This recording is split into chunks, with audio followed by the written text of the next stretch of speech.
Good morning, everybody. Auspicious blessing. Thank you for joining us this morning. This morning, we have great pleasure to invite Venerable Miao Guang, Venerable Ziyue, and Venerable You Zai, and also Alpha to give up a Dharma talk on Dharma for everyday living humanistic Buddhism as a part of real life. And may I first introduce Venerable Miao Guang. Yeah, Venerable Miao. Venerable Miao Guang is the personal English interpreter of our Venerable Master Xing Yun, and she also serves as the secretary of our Foguangshan Foundation's Master's Office, and she graduated and have the Bachelor of Asian Study. In New South Wales University in Australia, and completed the Master in Foguang University of Buddhist Study. And she is now the person in charge of the Foguang Dictionary. And Venerable Ziyue and Venerable You Zai and Alpha is part of the team member. We have a great team to do the translation work. And let us give us a big hand to them. Thank you very much, Venerable Miao Mu, for the introduction. And so, good morning, ladies and gentlemen. Auspicious greetings. Yes. So, first of all, we would like to thank you for this opportunity for us to be in Toronto. It's been about 16 years ever since I was last here. And so, I am certainly quite excited and happy to be back in this city. And so, therefore, for today's Dharma talk, I thought that instead of just hearing one person talking, we've designed a panel that consists of members from 4 different countries. And when we actually departed Taiwan, we realized that, the 4 of us together have 8 different types of passports. Okay? So this is the type of era we live in nowadays. Right? We can grow up in different countries, and we can come from different places, and we can also work in different parts of the world. And so I hope this actually fits well into the topic that we're talking about, like Dharma as a part of real life, for us to each share some of our experiences and thoughts on how the Dharma has made an impact on our lives so that we're able to live better and wiser. And so the way we are going to do it today is to have the panel facilitated by one of our members, Venerable Ziyue. Venerable Ziyue was born in LA, and then she spent most of her time growing up on the East Coast, graduating from NYU, using just 3 years to complete her 4 years of bachelor degree. And so today, not only will she be facilitating the panel, she will also be sharing some of the parts of the thesis, which has to do with the topic that we're going to talk about. So this is our first panelist. And second panelist, this is Venerable You Zai. Okay. Venerable You Zai is one of your fellow countrymen. She is from Edmonton. She lived in Edmonton for about 20 years. And although she was originally from Brunei, but I would say Canada has been her home for most of her life until she became a Buddhist nun and returned to Taiwan. And our first panelist here, looking a bit different from the 3 of us. This is Arthur van Sevendonk. He is from Belgium. But technically, because of the nature of his father's work, he actually grew up in some 6 or 7 countries around Europe. So he speaks English, French, German, Spanish, Dutch, Swedish, and now he's in the process of learning Mandarin Chinese. Slowly. Okay. And so all 4 of us work in the same department, which is the Institute of Humanistic Buddhism at Foguangshan. And our role in this department is to promote international Dharma affairs. And so not only do we teach, we do some translation works, and we do publishing as well as traveling. And we travel to different cities around the world to begin and train our new teams for the ongoing project that is called the Foguang Dictionary of Buddhism. It's a Chinese Buddhist dictionary, which we're hoping to produce an English edition of to benefit many more Dharma learners around the world, so that we're able to understand the definitions of these terms. And that is why we're also looking forward to the workshop this afternoon, joined by some 20 of our translators and interpreters for Toronto, some of whom we have already met. But certainly we're going to look into deeper levels of interaction. And we're also very happy to see some of our YAD members across the room. I know you're in the midst of your midterm, and so we're very happy that you're actually making time to meet us again at the temple, and also to all of our friends. And therefore, I hope this morning will be a fruitful experience in our interactions. Okay, so how we're going to begin is will be explained by the facilitator, Venerable Ziyue. So should I hand the mic back to you now? Thank you very much, Venerable Miao Huang. So for this morning, we have a panel discussion. And due to the nature of our setup, what we will be doing is after each presenter, we will be swapping. So the next presenter will come and be seated. So for the first half of the panel will be a presentation on some Buddhist ideas by the presenters.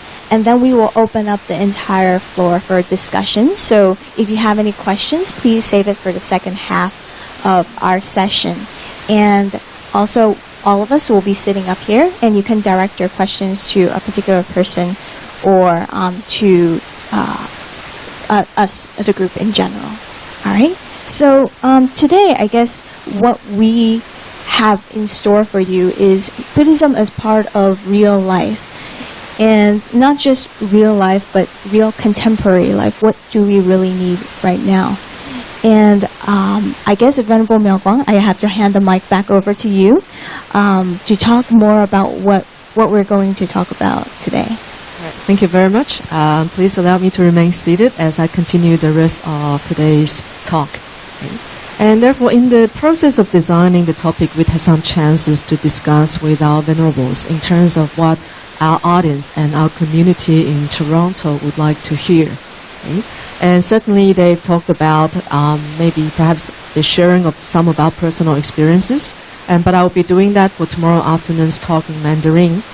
But today, when we think of this topic, the way we are going to talk about it is really to try to establish the relevance between the Dharma and our everyday life. And as I understand that many of you are members of our Dharma class. Okay. And can I also ask to see a show of hand, how many of you are here for the very first time in our temple in Toronto? 1, 2, okay, just a few. Okay, so I would assume that most of you who are familiar with this place have already attended a lot of classes with regards to the history and the stories of the Buddha, as well as certain basic concepts of the Dharma. And for those of our new friends who are here for the first time, I would also assume that you are probably here out of your interest in what Buddhism is about and what it actually can do for us. Okay. And so we too always think about what is Buddhism. And in the process of our travel, we also get asked a lot on this question. Is it a religion? Is it a philosophy? Or is it a way of life? Okay. And so when we actually answer these questions, sometimes our answers vary according to the type of context as well as the people we come across. But I've also had some very interesting experiences in how we are perceived when we show up without hair and we wear this big robe and holes in our shoes and we travel around the world. At the airports in America, a lot of the people will come up to me and first ask me, "Oh, excuse me, what are you?" Okay. Yeah. So I would say, "Oh, first of all, I'm a human being just like you." And then they would say, "Oh, are you a Buddhist nun? Or are you a Buddhist monk?" Because sometimes they can't tell whether we are men or women. Okay. So that causes a bit of an inconvenience when we need to visit the public bathrooms. Okay. Okay. But nevertheless, we get around with it. Okay. And so after hearing the answers that we are, Buddhist monks and nuns, and the next question we would get would be, "Oh, do you do Kung Fu? Okay, can you show some Kung Fu, please?" Okay, you know, the karate chops and the kicks, right? And therefore I would say, oh, sure, I do Kung Fu, but I don't really do it with my arms and legs, right? I don't really use them to attack or hurt people. But rather the type of Kung Fu we do is Kung Fu of the mind. Right? Kung Fu in Chinese is like a practice or a level of attainment. And therefore I would say the way I present the Dharma is exactly as it is, a type of Kung Fu for the mind. Okay? That was once taught as a philosophy to guide us in a certain way of living by a historical Buddha. So in other words, if we ask what is Buddhism, we would say certainly it's all three. Okay? These are the teachings once taught by a real human being who was in this world, who wanted to find ways to better life and to transcend the sufferings that we experience all the time. And eventually it turned into a type of philosophy that many people are studying and experiencing today. And so therefore, our attempt today, I hope it's not a bold one, is to really cover all three aspects in our discussions of Buddhism, you know, in the 21st century, for Dharma as a real part of living. And so therefore, you will hear the different aspects based on maybe one simple topic that is very popular in the West, which is mindfulness. Mindfulness for everyday living, mindfulness for spiritual practice, mindfulness in everything we do as either a practicing Buddhist or a Sunday Buddhist. Whichever you like to be, it's fine. Okay? Why? Because Buddhism can be so interesting and varied that you can discuss it in almost every way. Just like the Chan masters in the past. Once there were two students of a Chan master who were having their day-to-day discussion on what the Dharma is. So student A goes to student B. I think Dharma is this, and this, so that we are able to find out about the truth of life and live it as a true philosophy. Okay. And B says, no, I don't agree with you. I think it's otherwise. It's less of a philosophy and more of a way of life. Okay. So the two got into this continuous argument where they weren't able to reach a common agreement. So they decided to go to their master. Okay. They went to the Chan master and said, oh, student A says, oh, master, I think the Dharma is this, and this. And then the Chan master opened his eyes and turned to him and goes, you're right. Okay. And then B became a little bit worried and said, oh, no, master, what about my thought? Okay, I think I'm more correct. I think this Dharma is that, and that. And then the Chan master turned to student B and went, you're right. Okay. And then student C on the other side, having heard all of the conversation, became very confused. He says, no, master, I thought you're always telling us that Dharma is either this or that. So how can it be both? If it's both, wouldn't we be confused? And then the master turned to student C and said, you are also right. Okay? And so thus, this is how Dharma can be.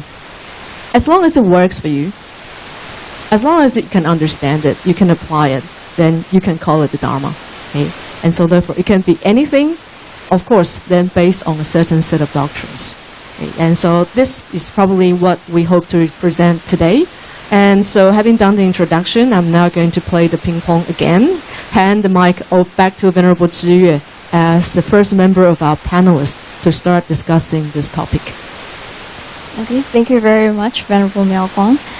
It's great to be here today and to see all of you here. Let me just pull up my PPT. All right. Okay, so one of the main topics about mindfulness is not just sitting and crossing our legs and contemplating, but actually putting those things that we contemplate about, that we're supposed to be mindful about in our everyday practice. So my current topic of interest is environmental and spiritual protection in regards to mindfulness in everyday life. And I became very interested in this topic, particularly the environment, when I was studying at New York University. There is an anecdote that I would like to share with you, something that happened in my college days. So I had some college, acquaintances. We were in the same common kitchen, and she took a bag of apples and just chucked it in very nice bag, unopened, and just chucked it into the trash bin or the rubbish bin. And I was very, very surprised because growing up in a very frugal family, we were taught to always finish our food and try not to waste it.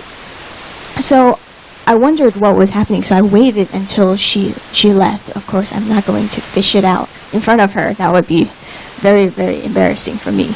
But I after she left, I went in and dug out what she threw away and examined it. The apple was perfectly fine, but on it says like best used by certain date. Okay, it has already passed, but I was already wondering why we look at this number and we believe it so much, and we don't trust our senses on actually feeling the apple and looking at the apple and actually eating the apple. So I decided, okay, I'm going to take this bag of apple and eat it. And it was fine. I'm still alive here. So it began to spark an interest in why we do things. So in college, I did a little bit of research in why people buy things.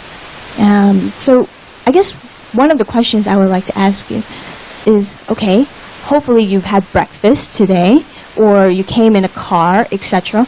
But do you know where your food or where your gasoline came from? Maybe you can say the supermarket or the gas station. But who really grew your food? Who provided that gasoline? Do you really know? And then when we throw things away, where does it go? We don't really know. So it's kind of like the cycle of birth and death. We don't really know where we came from, and after we go, we don't really know. So we're constantly in this state of not knowing. And a lot of this can be problematic in terms of the way that we live every day. I'm not saying that we shouldn't buy things. We should practice the middle way.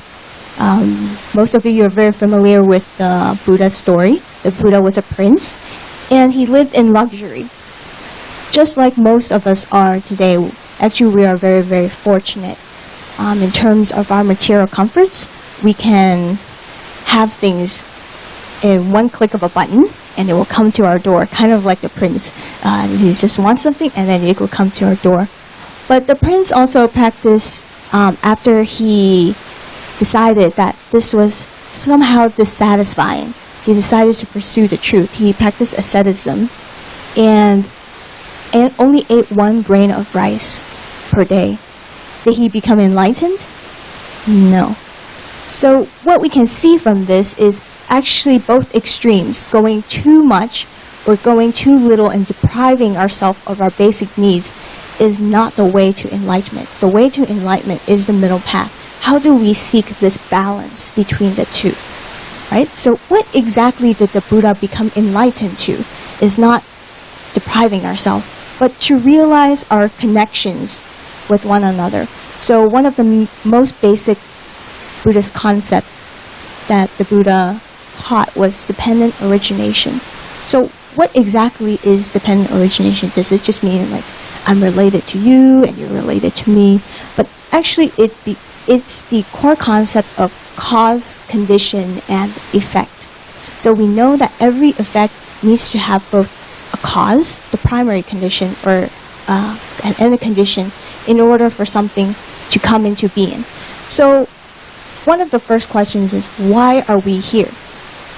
We are not here just because we want to, but because we have a lot of causes and conditions in the past. For example, our parents, our family, our friends, and even people that we don't know are actually causes and conditions for us. So for example, the farmer, without him growing the food, we would not be here today. We would all have to go out and grow our own food. Without the doctors, we probably wouldn't be here today. And the doctors also have their parents and other causes and conditions. So we're kind of like this human pyramid in Italy. We're on top of the pyramid. We feel that we are on top of the world. It's very easy to think, okay, I am here because I want to, but what about all of the other causes and conditions in our environment? is not just about our ecological environment, but about everything, all the phenomena around us. So for example, sometimes I think to myself, okay, why am I sitting here today talking to all of you?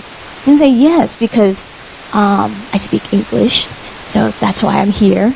But let us not forget that actually a huge part of the condition is I have the stage given to me by Venerable Master Xing Yun, who built this temple. All of your support, all of these different conditions make up why I'm here today. Without all of you, we wouldn't be here today, right? So we tend to think of ourselves as very, very focused, self-centered, but we need to realize our connections to the bigger world, right? So that's a picture of how actually we have many, many different connections. And the way that we view nature. So this is a picture that I found on the internet. It says, ego, the man is on top of the pyramid. But actually it works more like the right-hand side, where you see that humanity in its dependence on nature is actually a causal relationship. Everything that we do will have an effect. And everything that happens in the environment will also have an effect on us. So it's a mutual dependent relationship. So I read something on the butterfly effect. So this meteorologist, he had a theory that says a butterfly flapping its wings in Africa would be able to cause a tornado or a hurricane here in North America. And I found, that seems very, very, very, very, I guess, how is that even possible? A little butterfly to have such a big impact. But now that I think about it, it does cause a certain chain of events. So similarly, every action that we do in our daily lives could possibly have that chain of reactions. For example, my decision to purchase something may impact someone's life on the other side of the world.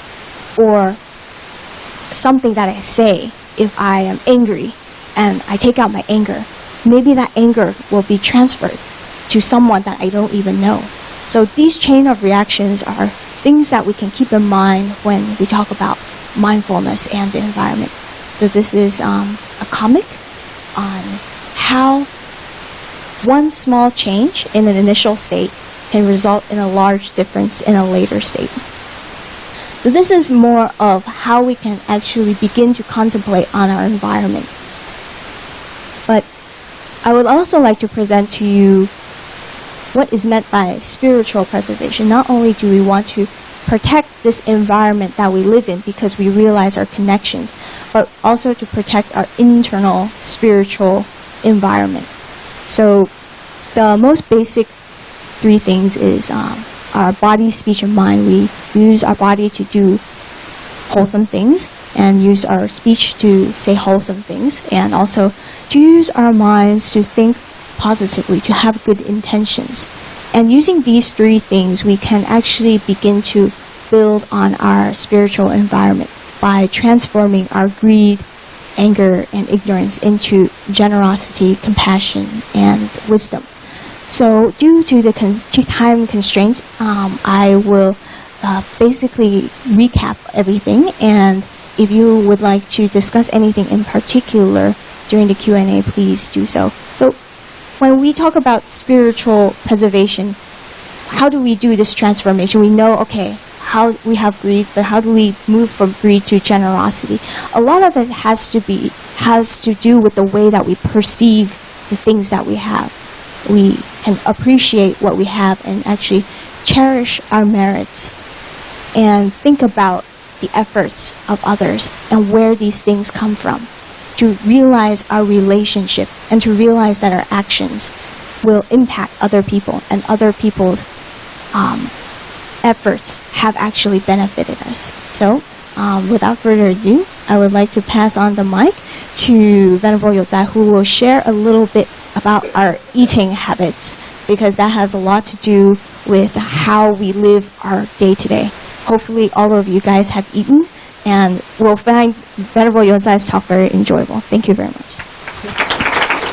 Thank you, Venerable. Thank you, Venerable Ziyue. As an extension to what she have covered earlier regarding the environment, being aware and being mindful of how we treat our environment, I'll talk a little bit about how the Buddhist practice will something related to what we do every day, something related to our body. That would be mindful eating. So, how many of us, while we are eating, you're either reading a paper, talking to someone, watching TV, or like on your cell phone? May I see a show of hands? That includes me, of course. So a bit mindfulness that we need to practice here. A lot of time we don't know what we're eating, putting what kind of food we're putting in our mouth. Really, we either busy doing something else or chatting, but we also hardly appreciate how this food come to us, and where does this food come from? Probably like what Venerable Ziyue has mentioned earlier. We might just think that, okay, the food come from the supermarket, but we hardly actually contemplate a little bit more how the farmers working so hard growing this food and harvesting it and deliver it to the supermarket, and we can just buy it easily.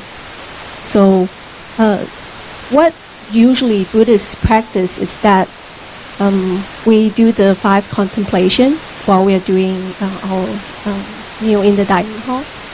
So basically this 5 contemplation, it's a way for us to reflect where these foods come from and how we really are we worthy of this food that is coming to us.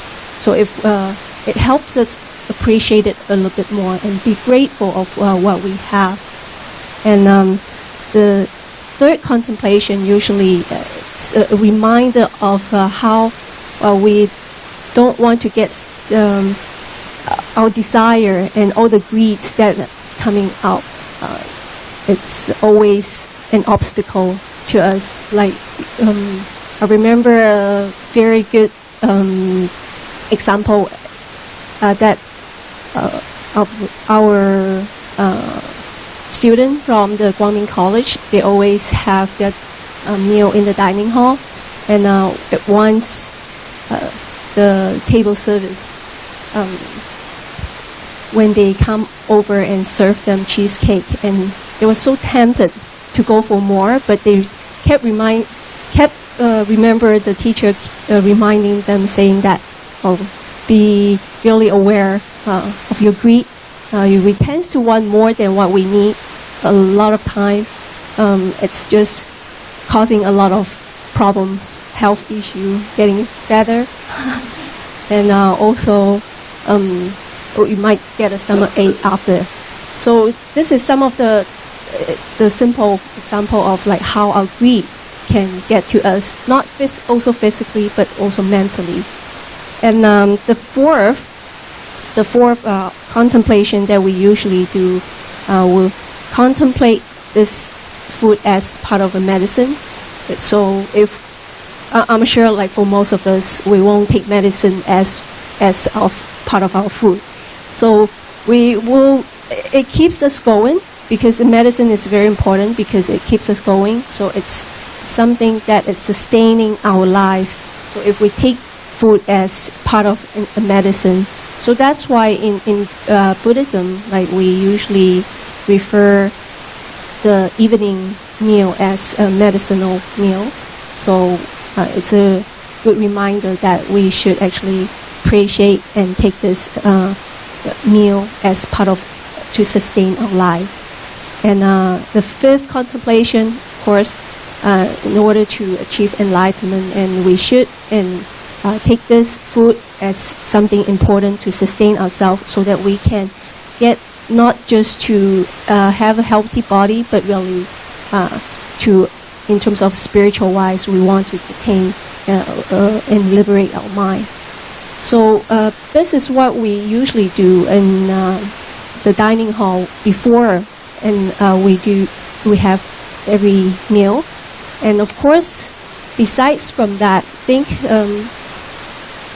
what really made me consider and choose to be a vegetarian is that I remember when I have a struggle with my grandma when I have chosen to be a vegetarian, and she always we didn't really talk about it, and saying that, okay, I'm going to be a vegetarian, but whenever she cooks, she loves cooking, and she always cook nice food for us, but we tend to avoid eating the meat that she have cooked.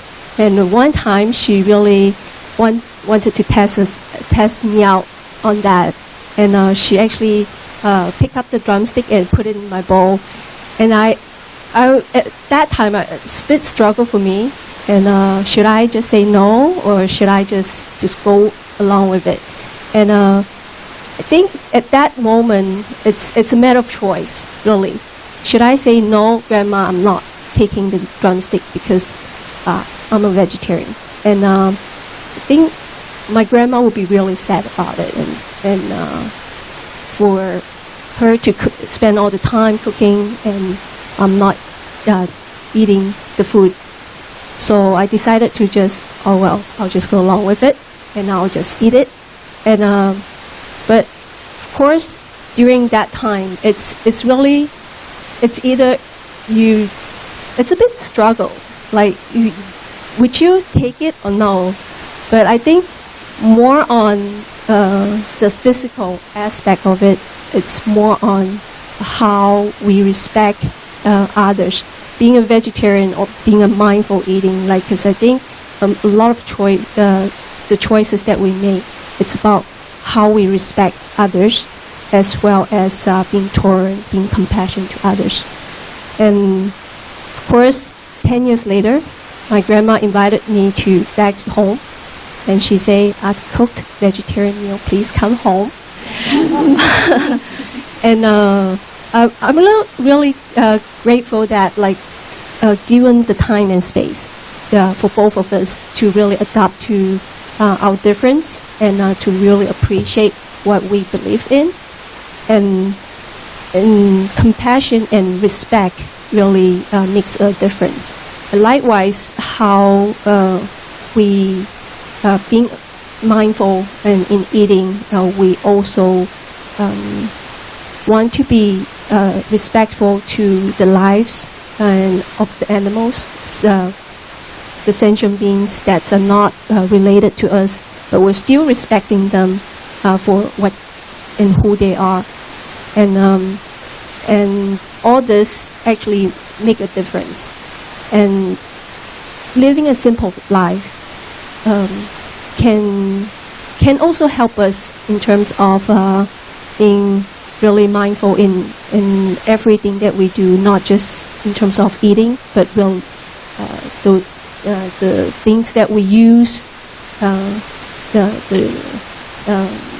things that we say to others. It's the basic idea is to have a compassionate mind and be aware of what we do, what we say, what we eat, and the simplicity. It makes us so great that we don't have to live in expensive, fancy life, but that simplicity gives us so much that it liberates our mind. So that's a little bit of sharing for everyone. So Yeah, thank you, Venerable Yonsai, for showing us that we can actually practice mindfulness while eating. So I'm assuming as a normal human being, we would probably take 3 meals a day. So that's 3 opportunities for us to practice mindfulness. And so we're talking more about the physical mindfulness, like physical act of eating and a physical act of shopping or things like that. But what about our mental state? What about things that you can't see or touch or feel? So I guess next we have Arthur. Arthur, he studied law at Oxford before, and he has worked in a law firm before coming to Fogangshan. And so he's really juggling with time. And time is not something that we can see or touch or feel, unlike food. But yet, how do we become mindful of such abstract things? So moving on into the less of the physical realm, but more of the mental realm of mindfulness. All right, Arthur, take it away. First of all, thank you very much, Venerable Tsuye, for that lovely introduction and for kind of taking the cat out of the bag, because my first question to everybody was going to be the following. Out of all the substances that we abuse and misuse in our lives, which one is the most important? Anyone?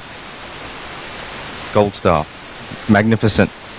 Yes, it is, at least in my very short life experience, it is time. More specifically, I believe that time is life. Time is one of those things that I'm sure you've heard, once lost can never be found again. But to bring it back into more of a Buddhist perspective, I think it's more to do with mindfulness and the concept of impermanence. By that I mean that I don't think that we actually lack time. Okay, first of all, let me ask another question. Who here has ever uttered the words, "I don't have enough time," either today or tomorrow or... Right, pretty much everybody. Right. Who has ever heard somebody else utter the words, "I don't have enough time today"? Yay, Mexican wave. Perfect. So it's a concept that's quite familiar to everybody, both personally and otherwise. However, I believe that it's not time that we lack, it's focus. Again, to bring it back to a Buddhist, from a Buddhist perspective, it's mindfulness. Mindfulness of time spent with yourself, with others, how you use your time, and to what purpose. I think it also has to do a lot with impermanence. As a non-Buddhist, and as somebody coming from Europe, I think that we are very much unaware of the concept of impermanence. So I'm assuming all of you are aware of impermanence, so the 3 marks in Buddhism of existence, the other one being suffering and the other one being non-self. But in this case, I think it's impermanence. So impermanence tells us that all conditioned things, whether material or spiritual, are in a constant state of flux and will eventually end in destruction. I think that's a very important concept, and I think it's a concept that is often misunderstood. Us, at least in the West, believe that there is always tomorrow, right? Or I can always do it next year, or the day after, or at some point in the near future. And then that time comes, and then we all realize that it is unfortunately too late. That conversation we should have had with a friend, that time we should have spent with a family member, or in my case, that diligence report that I should have handed in and had months to do and waited until the last possible day. Some of you are students, I assume you know what cramming last minute for a paper is. And for those of you that work, just waiting that last minute to hand in a project. So, yes, time. To give you an example, when I used to work in a law firm in London, I was in the bathroom, and my phone starts ringing, and ringing, and ringing, and ringing, and ringing. Being where I was, I decided to ignore that call. But it kept on ringing, and ringing, and ringing. I said, you know what, I'm going to answer this phone call. So I answered the phone. It's my boss. Where are you? Somewhere? No, tell me where you are. I'm in the bathroom. Oh, you'll have time for the bathroom later. I need you in the office right now. Okay, right, coming. So just to give you a concept of how unaware we are of time, that sometimes it's more important to actually take some time to actually think about how you're going to use your time wisely and effectively. I'm assuming all of us have mobile phones. No? Then you are one step ahead of me. I'm assuming all of us have a laptop. Then you are 2 steps ahead of me. But when you look at around you and all those devices that are supposed to help us save time, you look at all those devices that are supposed to make us manage time better, right? Whether it's a calendar, whether it's reminders, whether it's an alarm clock, we still seem to always run out of time, or just not seem to have enough to do what we really want to do, or what we should do.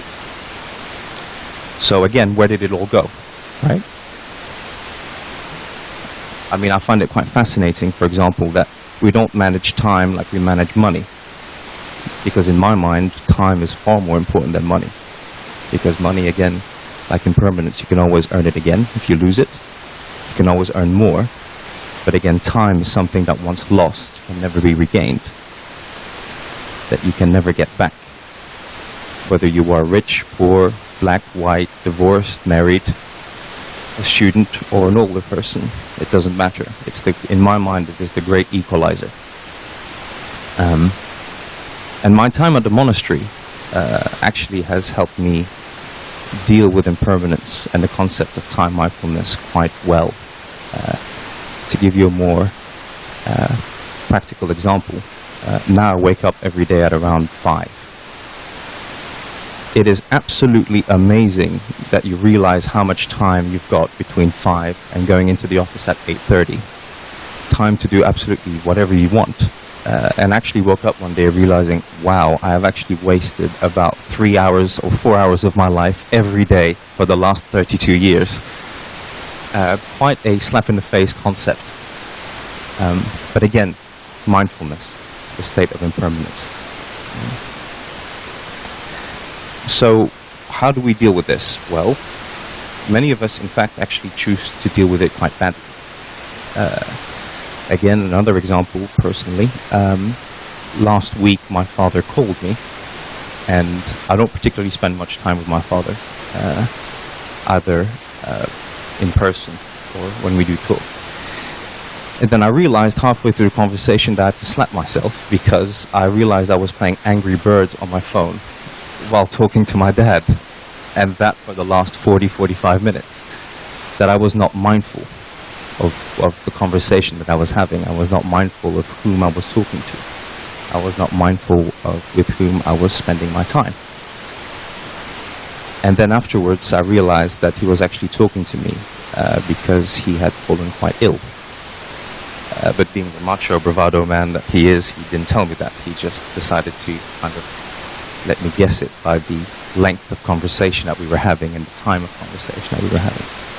So I guess what I'm trying to say is, don't particularly pay much attention to the time that you've wasted, but in fact be mindful of impermanence. Every day is a different day for everybody.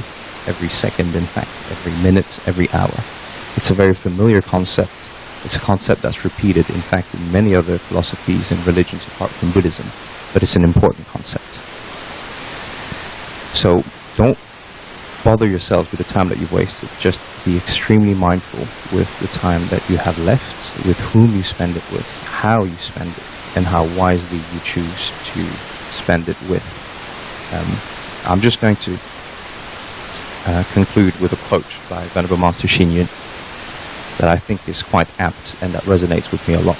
And it's a very simple quote, and it says, start anew, start today, and start with yourself.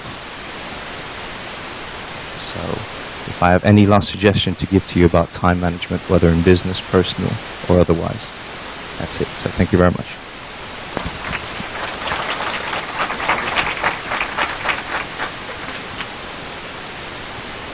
Thank you so much, Arthur, for your food for thought in such a timely fashion. So Arthur has been spending the last year at Foguangshan, and he has always been very, very punctual and very, very diligent. And if you would like to know more about his experiences at Foguangshan, you can ask him at any time. But moving on from time to how do we treat time? Time is so something that we perceive as something outside of us. Now, going from the external environment to something very physical, to something abstract, and going back to our mind, how do we actually deal with these issues of mindfulness with ourselves and with the way that reality is with all this impermanence? How do we actually deal with that? So Venerable Miaoguang will explain a little bit more. Okay, thank you very much to our three panelists on presenting some of Buddhism's most core concepts based on their experiences. Okay? And so as we began today's talk with the topic of mindfulness, what they have done is really to lay out the areas of which we should be mindful of in our everyday life. Beginning with Venerable Ziyue when she talks about the need to be mindful of our environment. That is, the relationship between the self and the environment, what we are doing to all of it. And secondly, to Venerable Youzai, now taking the scope down a bit narrower for us to be mindful of our body, right? Our relationship with our body. Now I'm talking as if we have a separate entity from that of the body, but in fact we actually do. We do many things to our body that has a lot of effects that lead to either sickness or good health. But in a lot of the cases, we don't realize we're doing that. And therefore, the Buddha had taught us the mealtime contemplations to remind us, okay, this is what you can also do as a practice of Dharma, even when you're eating. Okay? And then going on to Arthur, who talks about the scope of time in the topic, under the topic of impermanence, we are really able to see how we interact with the world every day. Something of the physical, something that is so close to ourselves as our body, something that becomes abstract as a concept of time, which is not only difficult to grasp, but changes according to our perceptions. Okay, say for example, tomorrow morning, we'll all be very happy because we all get 1 extra hour of sleep, right? We're all looking forward to that. But in reality, our life doesn't really shorten or lengthen yet. But you might discover how happy you are about it. But suddenly what follows happiness will be suffering, because once daylight saving ends, you realize you're going to lose 1 hour of sleep, right? And some of you may start panicking, oh, I woke up losing one hour of my life. What am I going to do?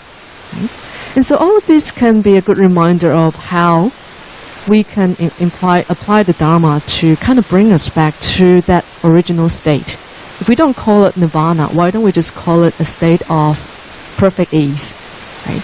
Mindfulness serves the purpose of guiding us in the direction that no matter what happens to our physical and inner environment, we are able to maintain that state of perfect ease. In other words, to remain unmoved by all circumstances. Right? So there's the saying that we are learning to follow the conditions without changing our principles. Right?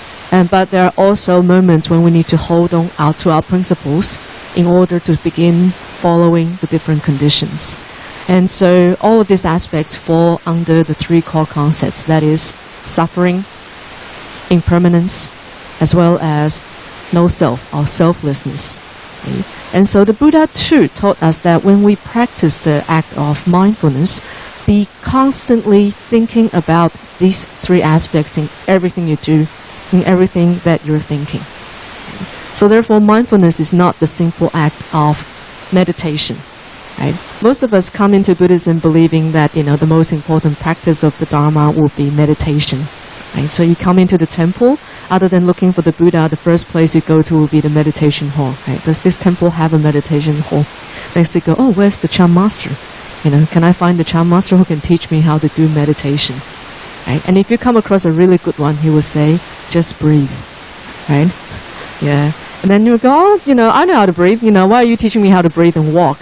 Right? But then you realize what they're doing is really to take you back to the very starting point of life. The first thing we learn in life, is to breathe, right? We come into this world as a baby, and the act of crying is really to make sure that we can breathe, right? And then the next step we take is walking, right? How does the baby walk? But when you come to the temple, you realize that the Chan master is telling you to do all of these. Okay? To go back to breathing, to take your attention back into what your mind is really focused on. Okay? Don't forget to breathe. Have you ever heard people saying that to you? And you go, how silly are you? How can I forget to breathe? Otherwise, I won't be alive. But in reality is that we forget most of the time, right? We get so fixated on the conditions. And so therefore today, having followed the three speakers, I would like to talk about some of the practices which the Buddha taught us in order to be mindful of everything, especially guided by the concepts of impermanence, selflessness, no self, as well as suffering. Okay? And so we do all of this to help us deal with the stresses, the anxieties, the panics, and sometimes the pain that we experience in life. But you might discover that when people ask you, why are you actually here to practice meditation? What would your answer be?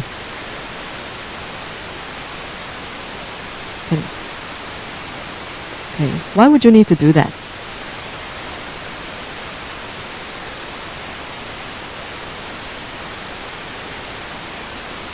Okay, so why would you need to do that again?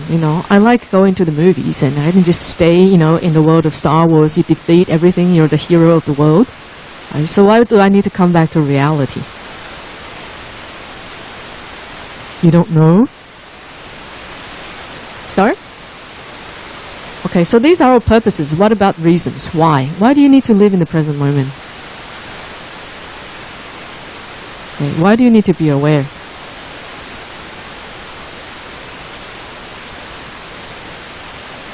Okay, so you limit your unwholesomeness. Why do you need to do that?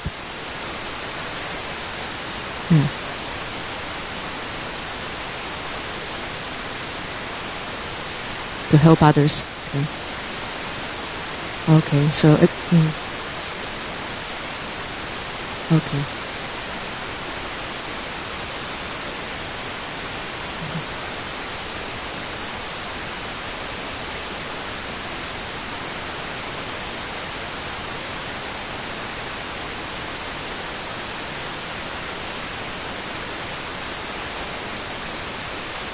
Thank you very much. What is your name? Jen? Jen? Thank you very much for the sharing. I think that is truly wonderful. You have really voiced the purposes of, many people's reason to learning the Dharma. But being the picky Chan master, I'm going to keep digging and ask you, why do you want to help people? Yeah, why do you want to help people?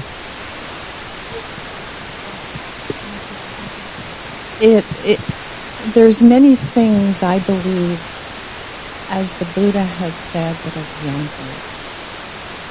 And my practice has seen that so many of these concepts are really beyond words. How can I share with my good friend here her pain and her suffering? And she knows that I do.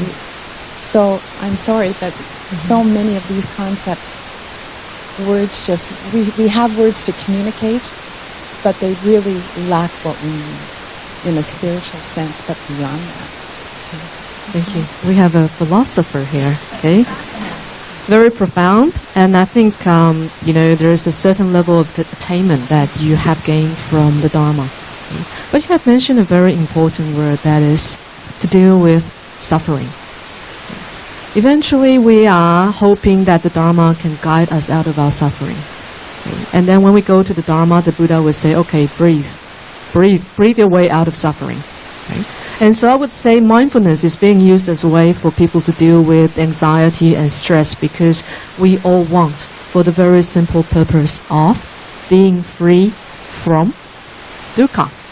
Okay? Dukkha as dissatisfaction, unhappiness, discomfort, whatever you call it. Okay? But you might discover even under that context, we are hoping that the Dharma can help us eliminate something. Okay? But you might also remember that Buddha had told us that the moment you try to push away something, it will be the moment when you pull it closer to you. Okay? So the act of discrimination strengthens that bond. Therefore, mindfulness does not necessarily bring us out of that suffering. In fact, it kind of heightens our clarity of this kind of pain and suffering, because when you sit there through the act of breathing or mindfulness, you become so aware of it. Sometimes emotions can be overwhelming, because these will be the moments we shut down all our faculties and our sensory roots. And then everything becomes focused on something which you have tried so hard to cover up. And then we realize we're in trouble, because what is meant to help us free ourselves from that suffering, has brought us closer. Okay? But that is exactly what reality is about. Okay? We don't feel it not because it's not there. We don't feel it because we refuse to feel it. Okay? And so first step of mindfulness is kind of helping us to regain that clarity. Okay? But I would say the state that the Buddha was in, with the 3 marks of existence, with nirvana being the third, it tells us that, ultimately it's not about pushing it away. Ultimately it's about letting it become a part of you, embracing it, so that true peace is realized in the form of sustained happiness. You're able to look at it, feel with it, and let it pass either through you or by you, okay? And then you move on. Right? It's like taking an injection. Right? You don't heal without feeling the pain when the needle enters your body. Right? But that is the moment when you encounter the remedy. That is the moment when you observe the medicine. Okay? So brace yourselves. If we accept the fact that this is what mindfulness can do for us, I'm going to try a few exercises with you now. Be very honest with your thoughts. Okay? And again, having said that mindfulness is about clarity of the mind, this is a moment for you to really talk to yourself about how your mind is affected by what you see. So what I'm going to do now is to show you a series of pictures. Okay? And as I show you the picture, I'm going to ask you the questions, and then don't process anything. Okay? Just let your mind answer these questions almost spontaneously. Okay? That is the moment when your thoughts and your perceptions are unprocessed. Okay? So I'm going to begin with the first picture. Okay? Don't worry, this is not a trick question. Okay? Relax. Okay? What do you see? A hand. Okay? So a hand is simply a hand, right? What about now? Bones? Anything else? Sorry? Still a hand. Okay, well, being very Chan over there. Okay. What about those of you who don't think that it's still a hand? What has it become now? A drawing. Okay, artist. Okay. You now perceive the details of a hand, right? Anything else? Biology, right? Or anatomy, right? So are you from the field of medicine? No. Okay. So maybe from our learnings in school, right? Or maybe from our professions, we realize this is actually the anatomy of a hand. You see bones, you see muscles, you see sinews, okay? And so on. Okay? Now your thoughts about this hand starts to change based on your life experiences. Okay? What about now? What do you see in the third picture? A fist. Angry hand. Okay, this could be an angry hand. Okay, so if you have a grandson who would like to relieve you from your sore shoulders, he's coming at you with his angry hands. Right? Okay, angry hands. I'm going to come back to you later. What about the rest of you? Fist. Just a fist? What is a fist to you? Fist bump. Oh, like a gesture of friendship, right? Kind of. Oh, okay. Oh, okay. Oh, you're a nurse, right? Yeah. Non-contamination, okay? Being what?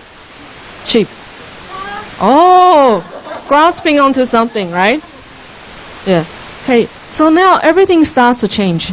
You go from the form of a hand to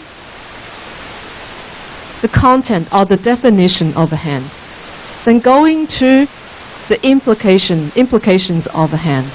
Okay? And so all of you have very different answers to this, but you might discover that it has a very strong connection to your experiences. Okay? How you remember that sign.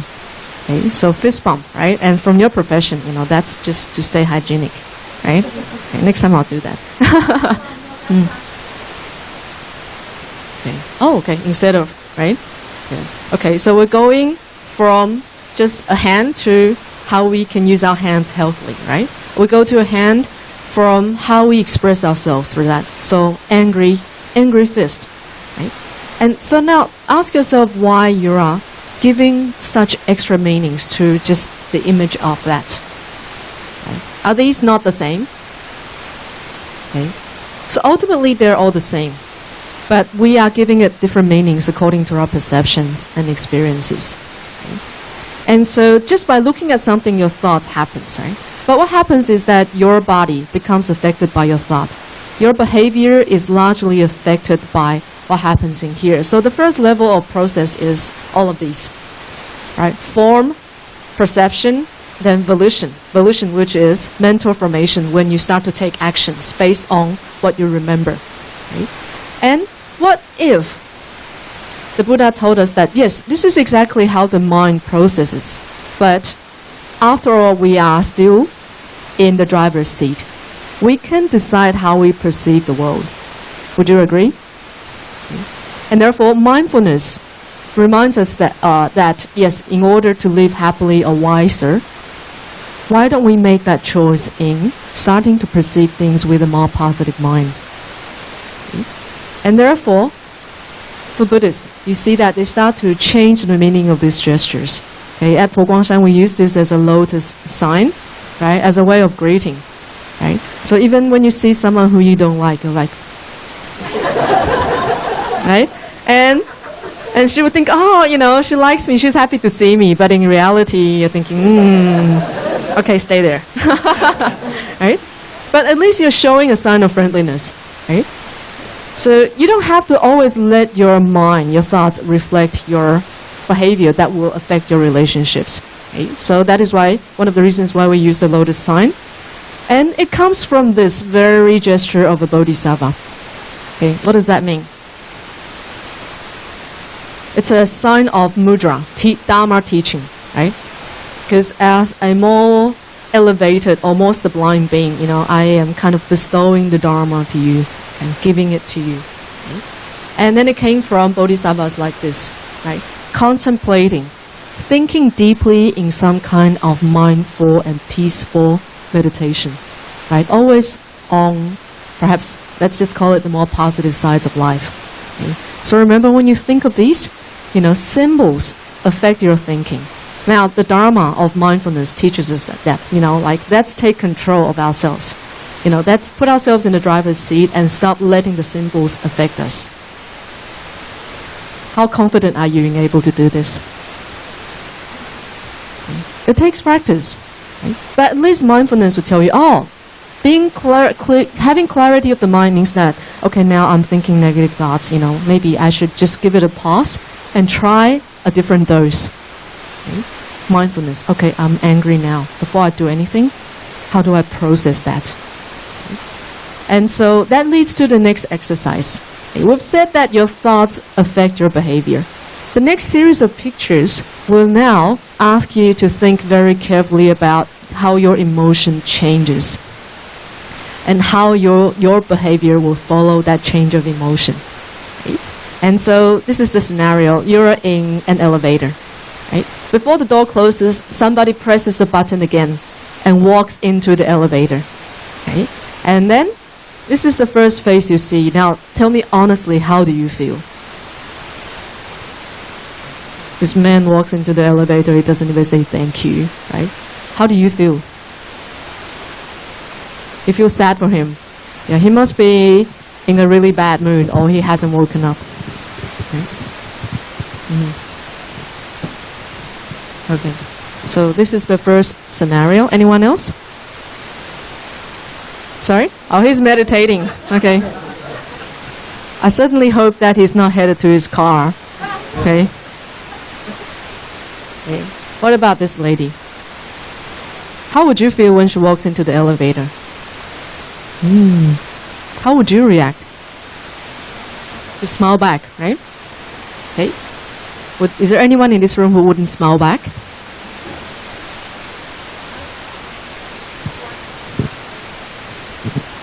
Annoyed. I would be slightly annoyed that they press the button. They don't look like they're in a rush, or like from just the visual.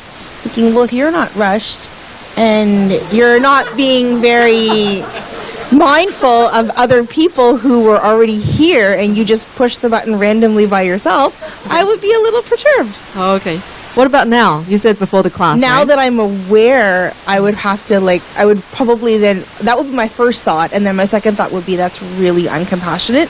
Who knows about where she's going just by the look of her face? Why be so judgmental? Okay, there you go. Clarity of the mind then tells you, okay, maybe I can make a different choice. Okay, very interesting. Okay, thank you for your honest sharing. You're We welcome. love this. Right? See, most of you are probably annoyed, right? Thinking, why just stop me? But you're in a class with a few monastics. You don't want to express that negative thought, so you hold it back. But you do that between people, right? But when you're with yourself, try not to hold it back and simply face it before anything happens next. Okay, so this is the next one. Most of you will smile back. What about this one? My experience of crossing American customs is like, what are you? I'm a human being with a passport, okay? I have a name. Yeah. How do you feel? You're all laughing, right? How do you feel right now? Surprised? Why?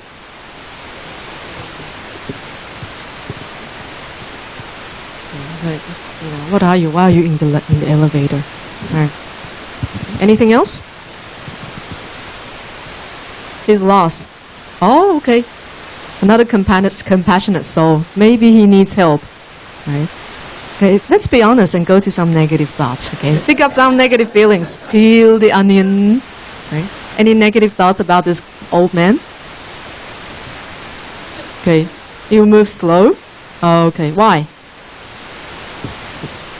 Because he's old. Okay. How would you respond to this face? Smile. Okay. Can I help you?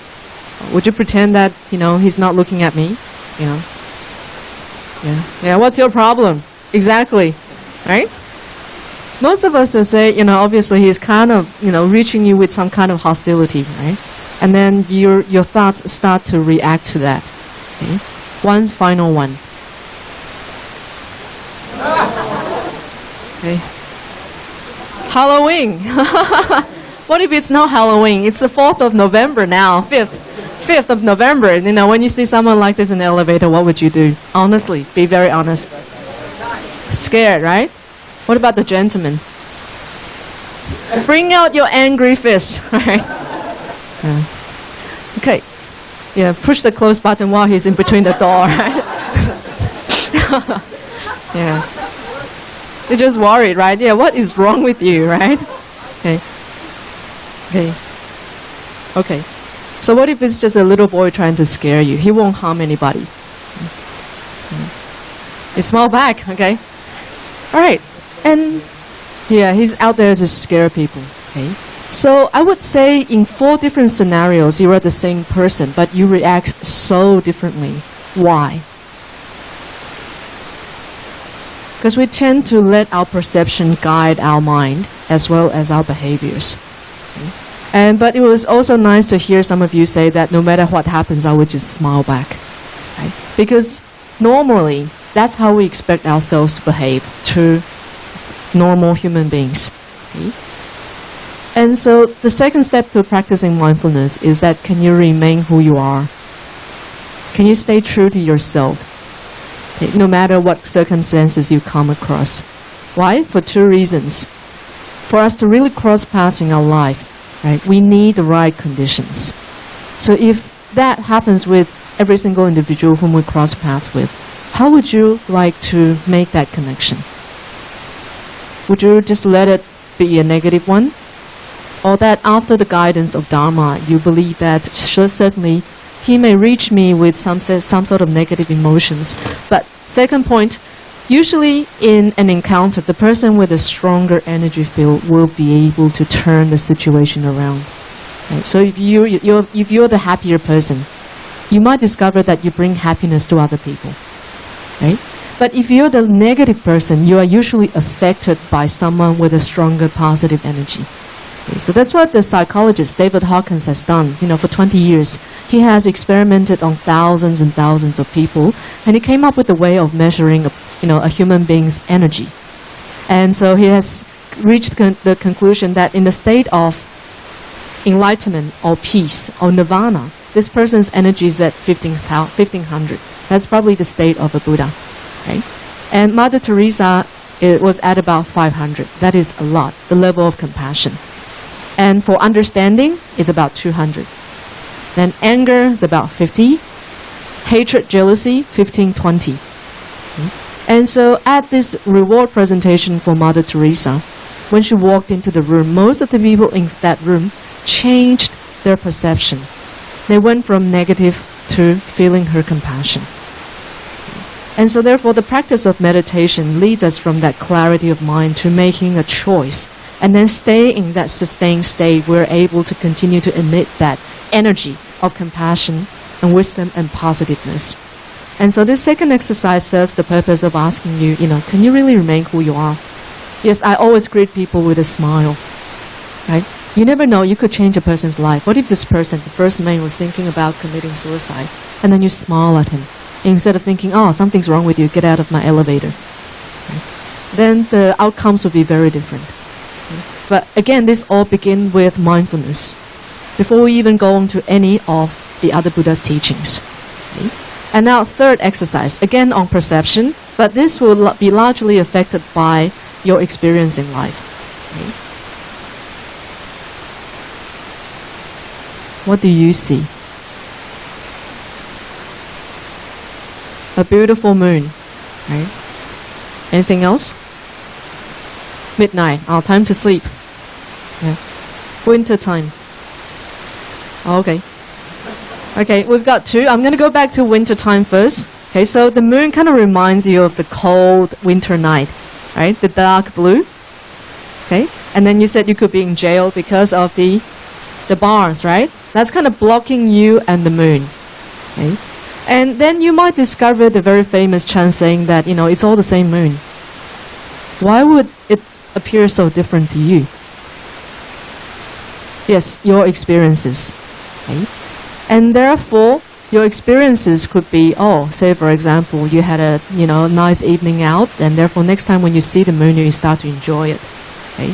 But if a poor inmate of a prison sees this for once, for the rest of his life, whenever he sees the moon, it could pop up, because it's kind of embedded in his consciousness that this is how I perceive the moon. Okay? And so all of these now leads to how we deal with the mind. Okay, again, I'm going back to the basic guidelines given by the Buddha.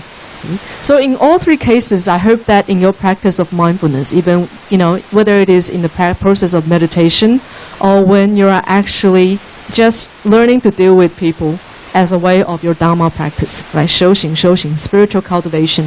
It's not about shutting yourself out, but learning to coexist with others.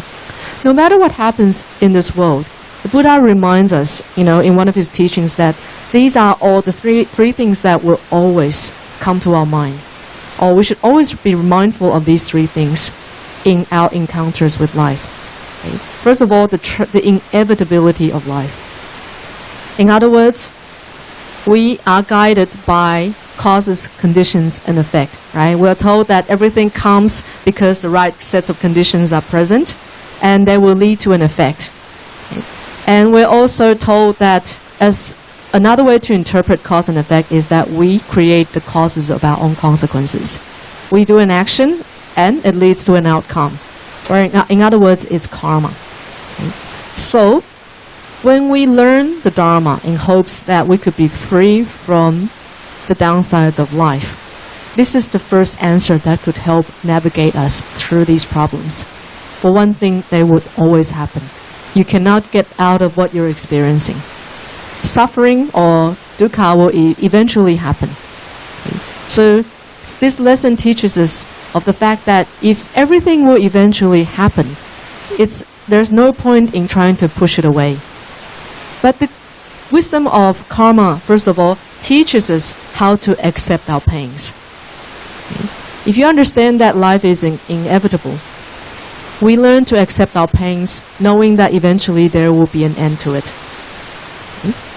And second lesson that karma teaches us is that if we can create our own causes, we can change our own causes. So after accepting our pain, second, we must always have hope, because hopes are endless. Have hope in the fact that you can put yourself in the driver's seat in life. Right? You want to help people, right? Instead of hurting people, then you put yourself in the driver's seat. Okay? So this lesson of accepting and letting go is extremely important to us. That would take our whole lifetime to master. Okay? And second, the transience of life, which is the lesson of impermanence. Right? Eventually, everything will change. Therefore, as these thoughts and feelings and emotions, these relationships cross in your life, ask yourself, is there the need to really hold on to it and refuse to let go? I love that piece of chocolate cake. Right? I don't want to let go of the taste. So even when you're in bed, you're thinking, oh, chocolate cake, chocolate cake. You wake up in the morning, still chocolate cake, chocolate cake. And then try it. You might discover that you start to have a sense of sickness, right? By continuing to think of chocolate.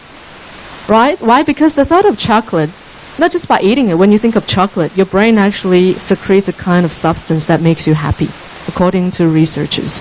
Right? And so if you keep thinking about chocolate, you might, get an overdose of that happiness. And what happens?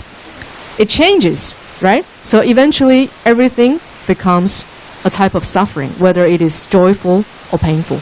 Okay? So the second life lesson of the Buddha is to teach us, no matter what it is, there's no need to hold on to it, even if it's good. It's simply an experience. Okay? And the third is, there is really no need to discriminate. That is the lesson of emptiness. Okay? Whatever it is that you discriminate is a momentary conglomeration of causes and conditions, like this class.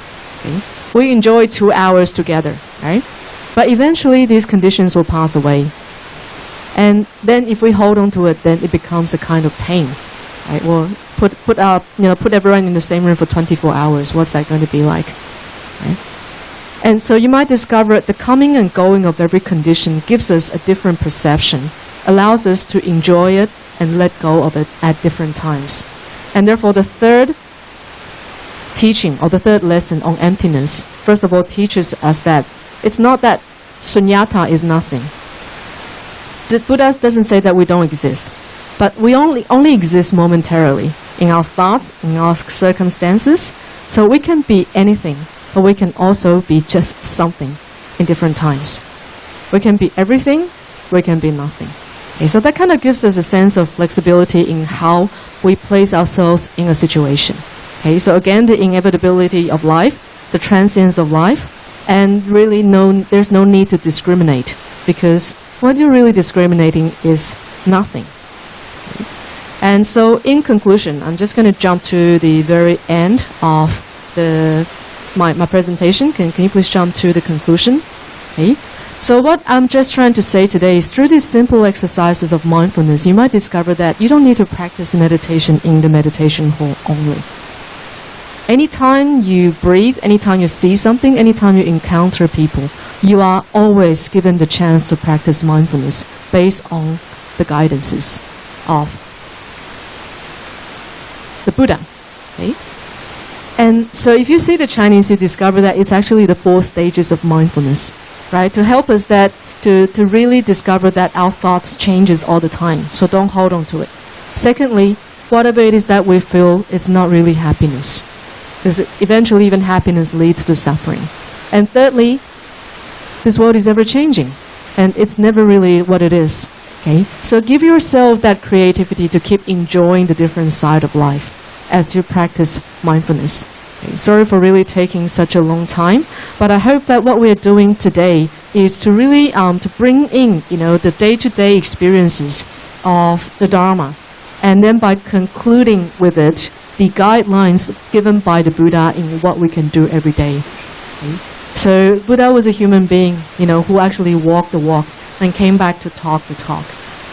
And so today, going from the talk, after today's sharing, as we reflect on the Buddha's words, in everything we do, we might discover that, the Dharma does not separate us from real life.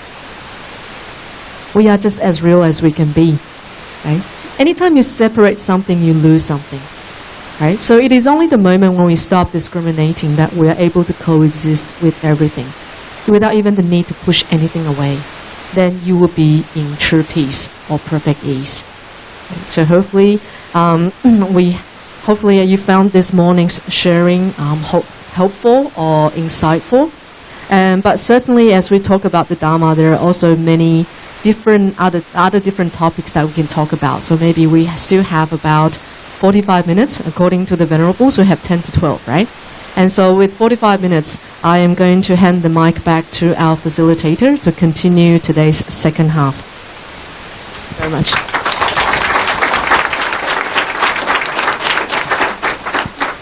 Thank you very much, Venerable Miao Guang. And so before we invite everyone to join in on the discussion, I would like to thank the three presenters and invite them back onto the stage so we can have our Q&A session. And so now I would like to open up the floor. If you have any questions, please keep your questions short, concise, to the point, and you can direct the question at the entire panel or a specific speaker. Would anyone like to begin?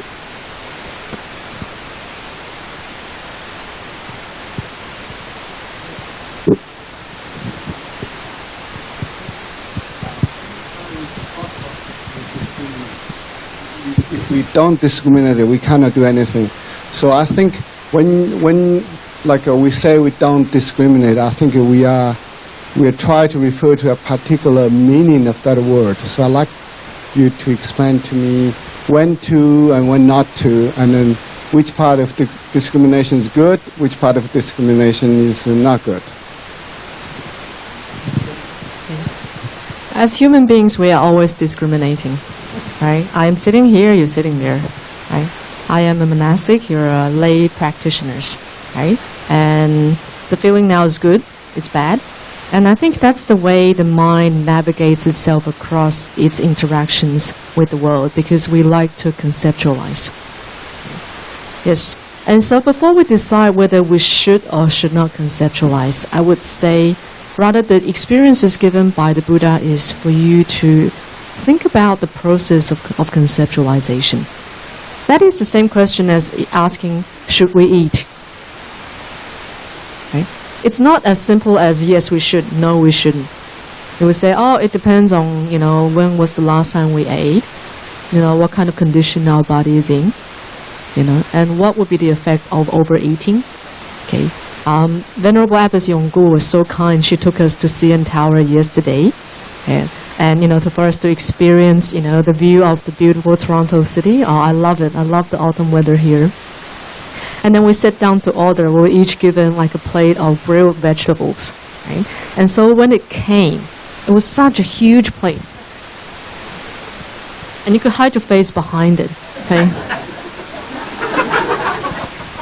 It was so large, and we all kind of stared at it because it came with an extra plate of potato fries or smashed potatoes or whole potatoes.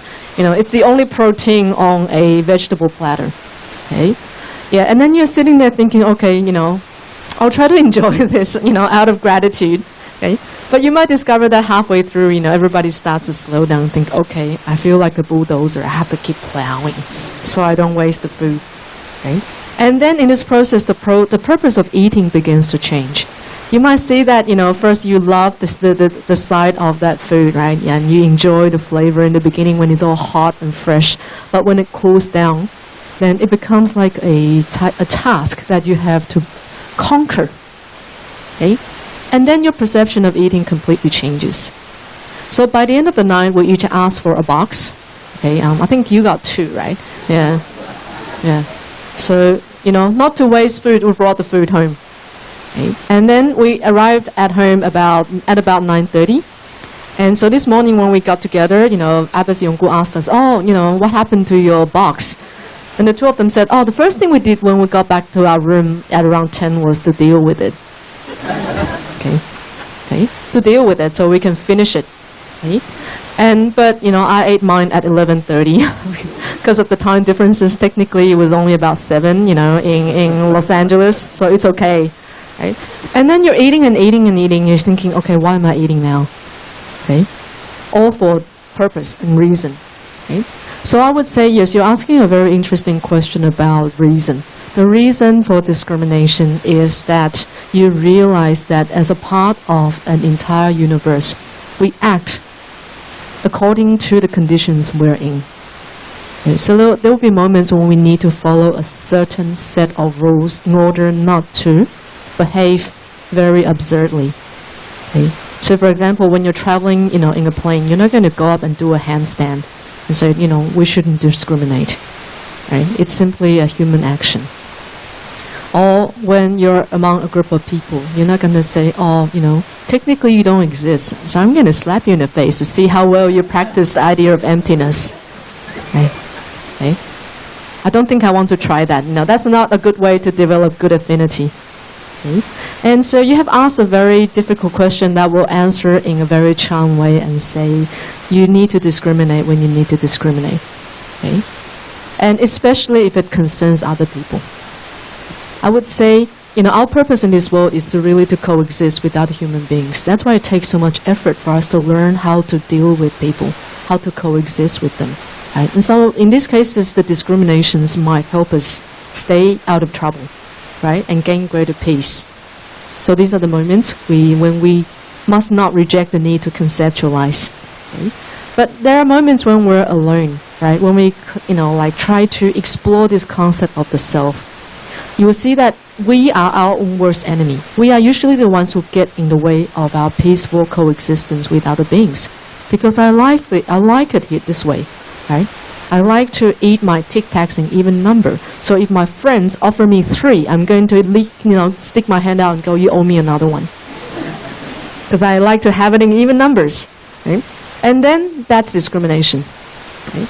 And so I think discrimination is really a good lesson for us to let go of our ego, of what we think who we really are, to kind of make it easier for ourselves and other people. And so that is why as human beings we are practicing the Dharma. Okay? So to conclude my answer, I would say when it comes to yourself, in order for you to let go of your ego, right, learn not to discriminate. We are all the same. And in order to take care of other people, okay, to learn to maybe make others comfortable, give others convenience, make them happier, then sometimes discrimination is an extremely wonderful tool. But mind you, I still love the vegetable platters, if Venerable Yonggu asks you. I love them. I hope that answers your question.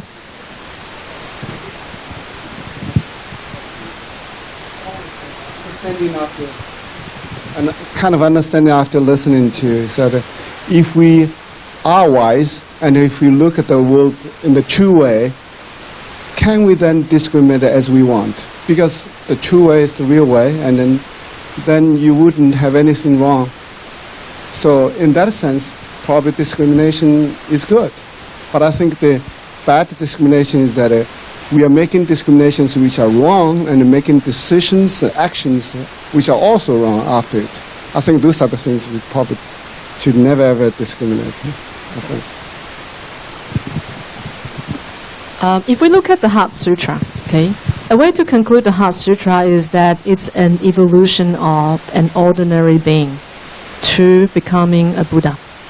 Okay, so on the first place, you're talking about Avalokiteshvara. He's pondering in the deep prajna paramita, right? He's kind of, I've attained it. Now I'm going to think back to what happened. Okay? So he says, for an ordinary being, a human being, he's always thinking about what I want, what I need, right? Form, perception, volition, mental formation, and then consciousness. We do that all the time, But for a better practiced arhat, he goes beyond the self to see that the self is really empty. So, stop holding on to it. Let's now think of the Dharma, right? But even in that case, the arhat is still attached to the need to overcome emptiness. Right? He's still thinking this is emptiness, the Four Noble Truths. Right? Suffering, cause of suffering, end of suffering, path leading to the end of suffering. That's what an arhat contemplates when he reacts. So he no longer holds on to the perception of the self, right? But he holds on to the perception of the Four Noble Truths. There are 2 types of arhats. The first level does that, and the second kind of goes beyond, okay, I should stop thinking about it. Rather, I would think about the reality of, the first one is the reality of life, suffering. And the second is how to transcend life, the 12 links of dependent origination. Right, the 12 nidanas, where we come from, where we could go. How do we sever the cycle of birth and death? Right? Ignorance, right? volition, consciousness, six sensory organs, perception, right? And then you've got clinging, attachment, right? And then old age, sickness, and then death. You go around in that cycle again and again. So the second level of Arhat, the Pratyeka Buddha, would say, okay, I need to sever my clingings in order to stop becoming reborn. Then all of these still operate on the level of discrimination. Okay, but mind you, an Arhat can stop the cycle of rebirth. But you still need to discriminate between the good and bad. Okay? The Bodhisattva Avalokitesvara is still thinking. He goes on to say, okay, but on an even higher level, technically when we talk about the need to attain Anuttara Samyak Sambodhi, right? Supreme, unsurpassed, perfect enlightenment. In reality, it's telling us that basically there's nothing to attain. Okay? So there's not even a difference between you and I when I am at the state of a bodhisattva. Right? There's nothing to attain. And then therefore you reach the state of a Buddha. So if you read the Heart Sutra, it might help you find some answers to your question. But ultimately, I would say it's like in a family. Right? A baby would just simply get fixated on its comfort and discomfort. It just cries out, right? That's the only way he knows how to express itself. Right? When it poops, it cries. When it's hungry, it cries. When it's happy, it cries. I don't know. A baby just cries, right? That's an ordinary being. And an adult starts to conceal his physical discomforts, right? That's still discrimination. But you will see a mother or father in the family when they have 2 or 3 different kids. Mom and dads cannot discriminate, right? Yet you have to learn to deal with each child differently. Can you see the existence of both? So a bodhisattva can do all of these. Yeah, he decides when to turn on and off the switch. Yeah. Right, thank you very much. I think we could save some time for other questions. To add on to to answer the question, I think whether we should discriminate or not really comes down to our intention. When we realize why are we doing the discrimination. For example, going back to the analogy of treating your children in a family, or for example, if we say we don't discriminate, the way we treat a kindergartner will be different than the way we treat a college student, perhaps in the school. The way that we teach them would be different. But it's not to say that we don't discriminate, saying, okay, you're all the same, so I'm going to treat the kindergartner and the college student and teach them in exactly the same way. But our intention is to teach. We don't discriminate, I like the kindergartner more, or I like this one more. But our intention is how to help other people as a skillful means. So in that way, that type of discrimination is actually to find the right method to deal with the right people. Whereas the first type, when we're talking about discriminating, is more of our greed and our dislikes, or just discriminating because we're not really aware of the true nature of things as they really are. Okay. Yes. Thank you, Sifu. My question was related to discrimination as well. Sorry to dig into that. Related to discrimination and the nature of the mind.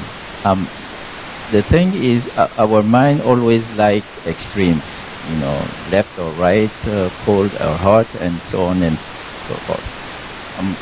The moment you try to evaluate scalar things, then it takes more time. So what's the relationship between discrimination and time, in the sense that we don't have choice as human beings to discriminate, otherwise we wouldn't be able to live simply. But now, with the process of time, how can we as practitioners integrate time into our discrimination process so that we become more efficient in getting to mindfulness?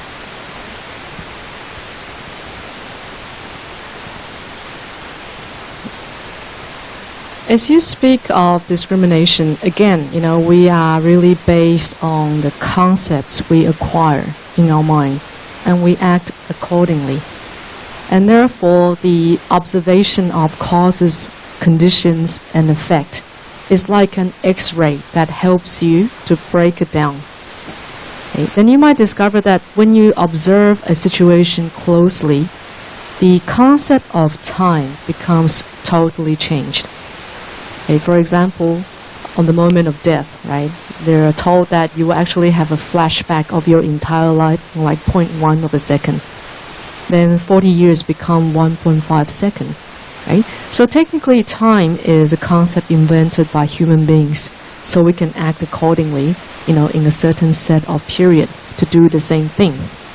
But going back to the real deep level of the consciousness, time really isn't there. It really isn't there. Okay? You can actually affect the length of time that you experience. And so that's my first point. There really isn't time. Yes, Arthur, there's no time. Okay? Yeah. We only need time when it concerns more than yourself, I would say. Right? It concerns a group of human beings who need to achieve a goal together. So we set a common set of laws. Okay? But in the Buddha's sense, as you observe, technically, time is divided into 3 basic dimensions: past, present, and future. Okay? Cause and effect has to work that way, and so does cause and condition. Right? It cannot travel backwards, and it cannot skip time. It cannot go directly from cause then to effect. It is a condition. Okay? So again, the universe operates based on all of these rules. Okay? But as we raise ourselves to a higher dimension that is beyond time and space, you start to contemplate your connections and your coexistence with the entire universe, then it starts to change. Okay, for example, you could be reading Shakespeare, right? You're so moved and touched, then you coexist with Shakespeare. You go back in time, right? And then you can have this wild fancy about us living, in bubbles that float in the air, where you click a button and, everything appears in front of you. That's the future. Right? So time can be so free that it, breaks through the restraints of time. And so you might also discover this in the movie of Inception. Right? You no longer are able to tell what time dimension you're actually in. Okay? And so when you lose sense of time, the only thing you can hold on to is the here and now. Okay? We lost the sense of time. We flew from Taipei to LA, right? And there was like a 16-hour difference. We struggled for 7 days trying to adjust to LA time. And when some of us finally did, some of us never did, right? We had to hop on a plane to Toronto. Then we tell them, okay, move forward 3 hours. And we're like, okay, what time is it now? Right? And so a lot of us have to travel like this. Therefore, if I discriminate, I would say, no, technically I'm still on Taiwan time, so it's like 11:30, I should be in bed now. Okay? But to live in the here and now reminds me, okay, what if I just follow the sunlight? Okay? The sunlight helps the body adjust. So does eating habits. When everybody eats, we eat. When everybody's awake, we wake up. Right? So that's a simple act of living in the here and now that helps you break through a lot of the shackles you have placed yourself in terms of time. And I am doing okay. I managed to wake up at 6. I'm still awake. And I think that is a very nice practice of the present moment. And so I would say in the West, we learned many methods and techniques to understand matters. But the Dharma is a process of unlearning to simply help you to let go of this and say, okay, what if I don't think about those? I just experience the here and now, and I simply deal with my mind and myself and my relationship to people right in front of me. Why don't we start from there? And then you might discover that you break the dimension of time.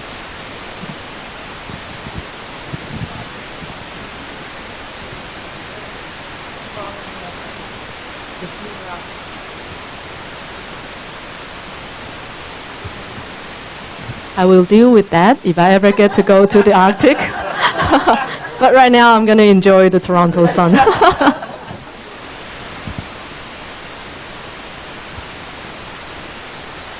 Arthur, this question is kind of for you. I'm kind of always fascinated about people's transitions in life and their path. What takes a man from being a lawyer to spending a year in the monastery? I find that very interesting. And I don't want to be too personal, but if you can just share something with me.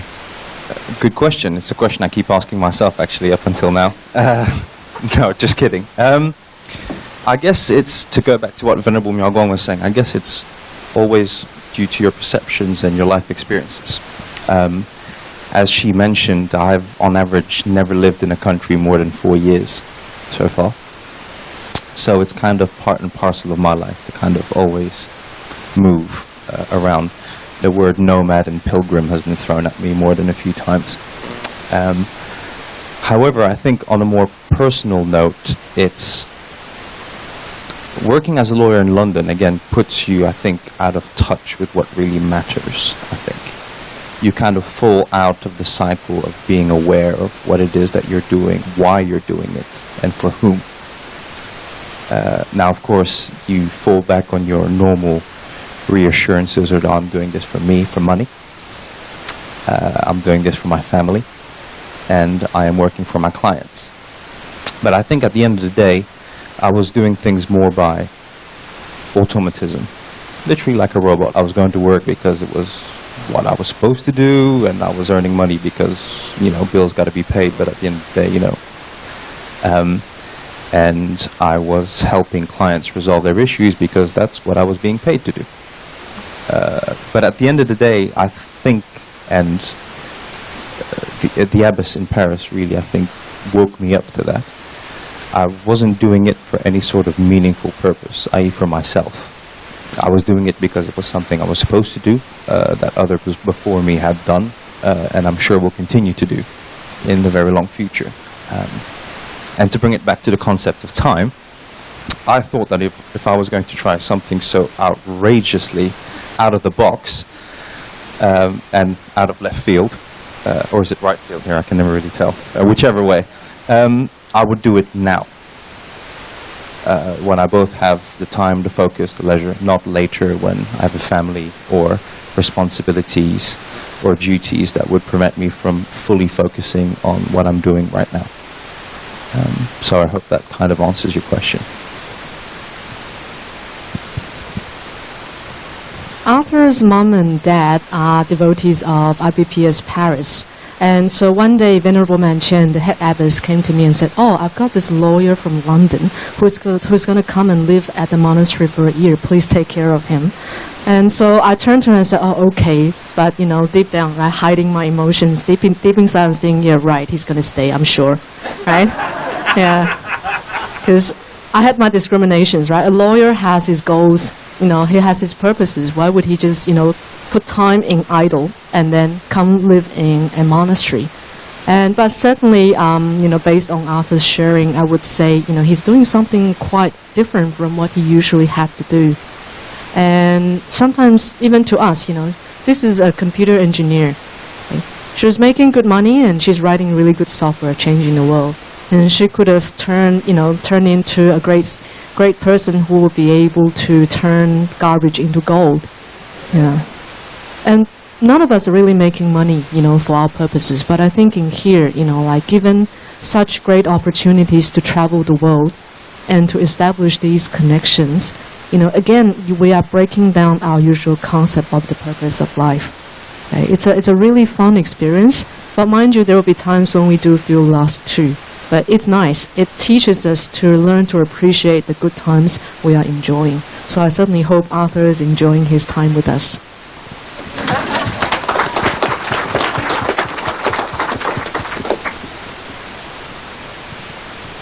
Sifu, it's a question on the book. As humanistic Buddhism, as stated in the book that humanistic Buddhism is focused on human beings, as the Buddha has never taught to animals or other beings, okay? How about domestic animals? We know that a lot of people, particularly in North America and even all over the world, treat their cats and dogs at home as family members. And I've heard that people have taken their dog to a temple to pay, to seek refuge to the Triple Gem. Can Sifu comment on this?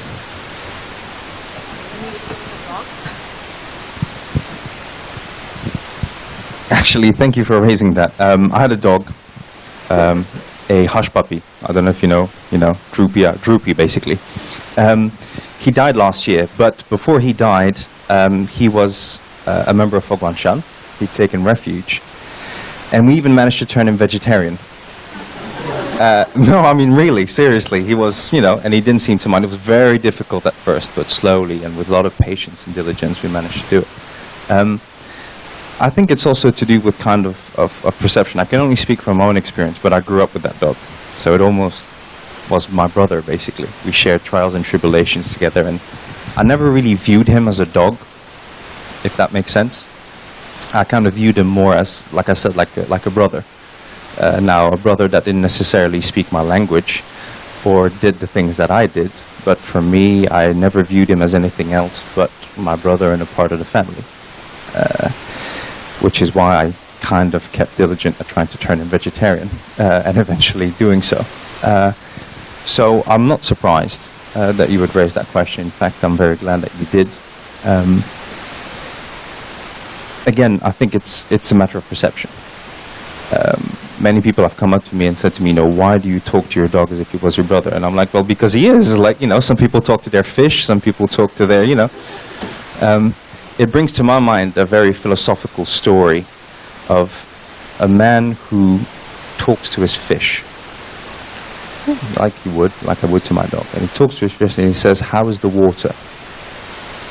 And the fish goes, what water? Yeah, the fish answered, because when you talk, right, it's because you... and so the fish answered, what water? Because to him, water was like air to us. It was like breathing. It was like... and I'm sure that if my dog could talk, part of me is glad that he can't, because we would have a few stories to tell. But I'm sure that if my dog could talk, he would have said the same thing. And again, yeah, it's due to your life experiences and perceptions. But to me, he was a being like any other, like you or I, or anybody else. So I hope that kind of answers the question. I'm sure that the Venerables will elaborate more on that.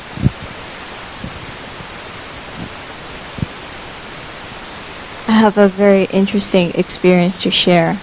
As a child, I raised a hamster, and of course impermanent, so the hamster eventually died.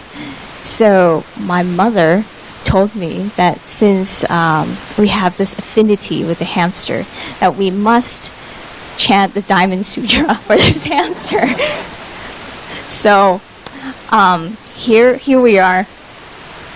My mother laid out the body of the hamster in front of the Buddha statue, and then the both of us sat there and chanted the Diamond Sutra for this hamster. And in a way, it's not to say that humanistic Buddhism is for humans only, period.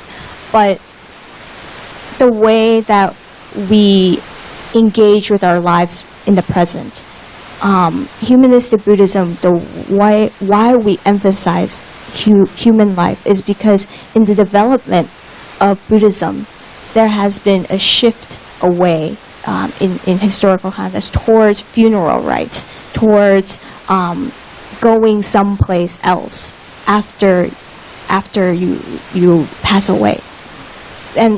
But the Buddha is saying, no, it's not about where you go, if you will turn into a ghost or you go to the Pure Land, but it's about how you live in the present. And because we are all human beings, this is our present situation, so it's for human beings. But of course, in this case, they are also part of our lives. And all sentient beings do have that Buddha nature. But in terms of why we say humanistic Buddhism, is to actually raise awareness of the here and the now. Buddhism for this earth, not to go somewhere else.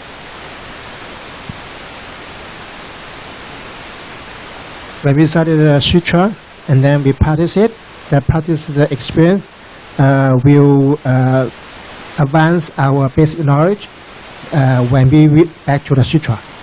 Because one of the person mentioned this before.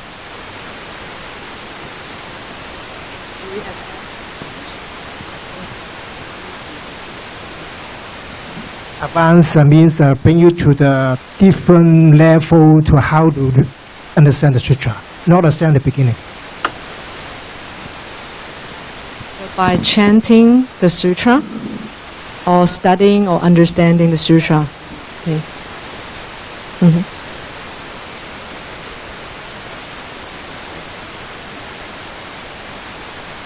Will be different. Okay. I would say we can regard the sutra as a manual, right? So in the Satipatthana Sutra, the Buddha says, okay, there are 4 stages of mindfulness that you need to practice when you do meditation. You observe your body.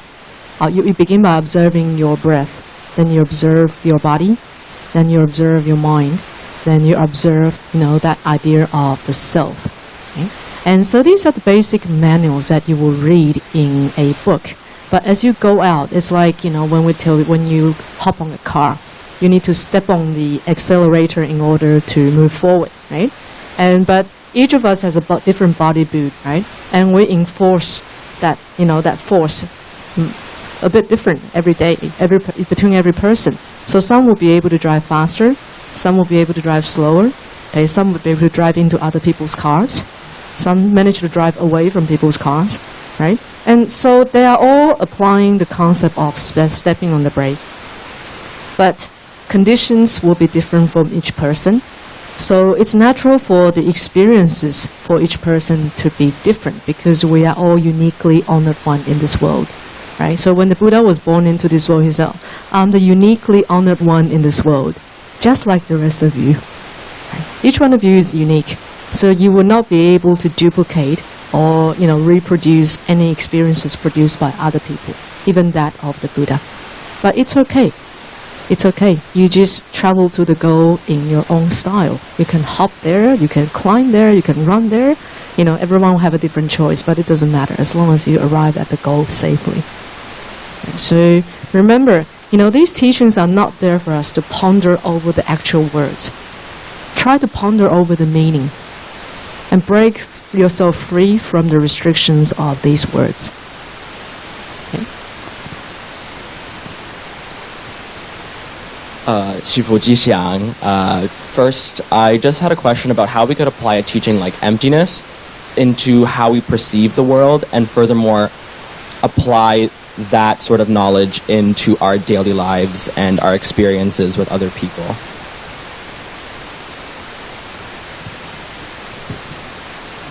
Or looking down or looking up.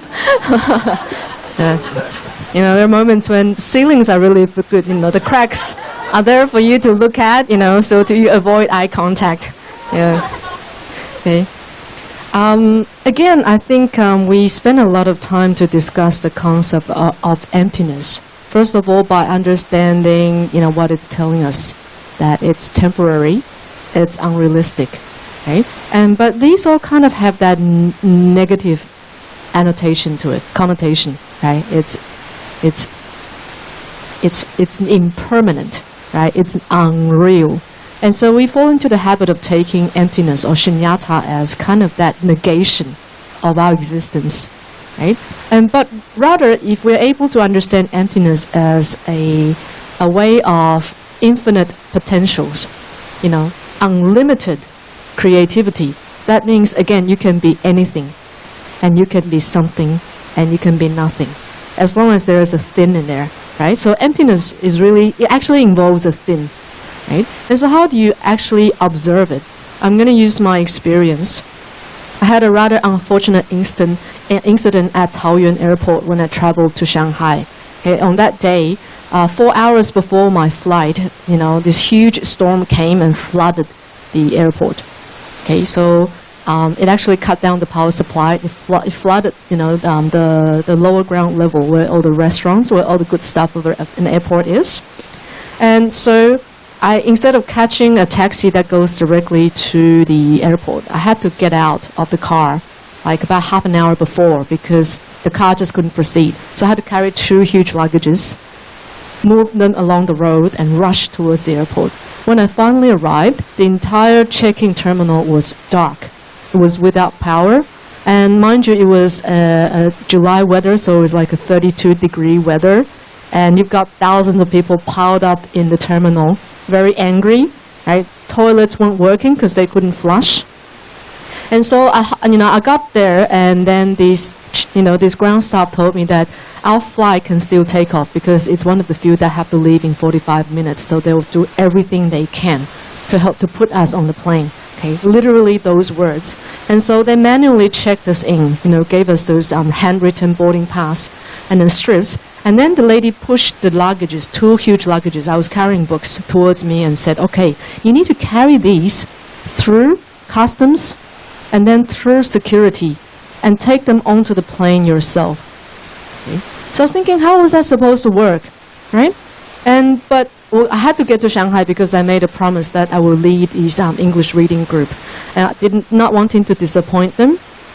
I, took these 2 luggages and put them, manually put them through the X-rays machines and then pushed them through along all these boarding pass, or these boarding gates. And then I had to carry them downstairs because the lift wasn't working. Right? So I waited there for 2 hours, and then suddenly they made another announcement. Due to power shortage, we're not able to link the air bridge to the plane, so you have to move to another boarding gate. So I had to carry these luggages back upstairs, walk another 500 meters, to realize that that boarding gate is so small, right? I had to carry them downstairs into this room just about this big for about 5 gates. I waited there in the 32-degree weather for another 2 hours. People started to scream, right? I started to think, if I should just try to get out of it. But again, I'm always reminded by Venerable Master's belief that we should never go back on our words, and I'm there already. So, I just tried to put up with that. There was no water. I have not eaten since lunch. It was already 7 o'clock by the time I arrived at the second boarding gate. I was tired. I was sweaty. I was uncertain. And then about 9 o'clock, they finally said, okay, you can board now. But you still have to take your luggage, right? So I hand carried my luggage to the bridge, right? You have to walk up the steps. And then there was nobody around to help me. These people were all so very annoyed. They didn't want to even look at me. So I turned to this man and said, oh, sir, please, can I just borrow one of your arms? If you could help me bring one suitcase up the plane. He had this really long face. I mean, after the day, and he kind of looked at me and, picked up the smallest one and started walking, right? I was like, geez, so much for helping, right? What a gentleman, right? My discrimination. And then I worked really hard to carry my 26-kilogram, baggage up to the boarding gate. And then this flight attendant kind of put her hand on my shoulder and said, no, you're not supposed to come in here. I said, how come? Why am I not supposed to come? She goes, oh, you can't come in there with such big luggages. And then I said, oh, I'm sorry, but, this is what the ground staff told me, that I have to bring it up on the plane. And she goes, no, you're going to crowd the space, you can't come in, right? And in the process, this other flight attendant came to me and pushed me to the side. He said, oh, stop blocking the way, move to the side, right? Sweaty, 2 luggages. And then at that moment, I almost lost my cool. So I turned to the flight attendant, but being mindful that I'm a Buddhist nun, Buddhist nuns don't get angry. Yeah. So I said, look, this is what your ground staff told me. I have done everything you said in order to get on the flight, right? And now I hope you can help me deal with the luggages, but you cannot tell me to bring them off the plane again. Then I just walked into my seat to put my bag down. But eventually they found, the luggage crew to move everybody's big cases because there are like 30 other people like me. I sat down in such anger, I almost feel like hitting somebody. Right? I have the impulses too, despite that I'm a nun. Yeah, I sat there, I was so angry, right? But suddenly a moment clicked. I kind of asked myself a question. Why am I here? Okay. I'm meant to go on a Dharma trip to spread wisdom and happiness. But I'm there all sweaty and tired, all messy, and people have made me angry. I feel like I've been treated disrespectfully. I could have screamed at the flight attendants and filed a complaint, maybe for a free ticket, right? But at that moment, I told myself, none of these are actually real. It's just a process that we experience, which happens to be unfavorable to our habits. Yeah. And then at that moment, I felt this tension in my chest just loosen up, and I was okay again. Yeah. So if we say, how do we practice emptiness, right? I think being able to really apply the idea that, these feelings, these conditions, these circumstances, the way they treated us were really unreal. They've had a long day. They had to deal with 20,000 angry and hungry passengers who want to get out of Taiwan. Right? I'm the more polite ones, I guess. You might imagine people will punch them, right? They will scream at them and so on. They've had a long day. When I began to think of that, and I realized their disrespectfulness to me was not real. They had emotions too. And I think that allowed me to be a little more understanding towards the entire situation. I'm not the only one who is not happy on the day. Right? So again, we are sensing that interconnectedness with other people. When you have a sense of empathy, you're actually connecting with them emotionally. To believe that, that you can also sense their suffering and their pain. And through the process of understanding, you might discover that you are able to let go of your anger a little bit more. And so this also reminds me of a question that people ask Dr. Lancaster. How do you know when you're enlightened? And Dr. Lancaster stopped for a few minutes and he said, I don't think I'm enlightened, but one thing I've come to realize is that if you never ever have a sense of compassion to all living beings in this world with equality, if you never ever learn to treat everybody the same without thinking of them as different people from yourself, you will never attain enlightenment. So in other words, compassion and wisdom work side by side in our practice of the Dharma. And so I would say emptiness comes from both sides as well. Wisdom allows you to kind of see through all these causes and conditions as temporary and unreal, right? Compassion allows you to see that those moments of reality also arise for a reason that we can understand. And that the two put together then brings you closer to that moment of peace. So I don't think I do it really well. I still get angry. And I still do a lot of silly things, and I make people angry too. And I thank them for their understanding and patience. So every time I realize people are being compassionate and patient to me, I make a little vow that I will do the same for other people from then on. And so every individual can teach you a lesson in this world. Right? And if you can take on it, as a positive energy, you can really go far with that. So thank you very much. Our young philosopher, Ryan, thank you for the question. To answer your question, in college, it was a very popular thing for college students to try and explore Buddhism. And one of the concepts that most people would be stuck on would be the idea of impermanence, emptiness, and non-self. So there are times where people would say, my fellow college student practitioners would say, okay, so what's the purpose of doing everything? Because it's all impermanent. Then there's no self, so what's the point, right?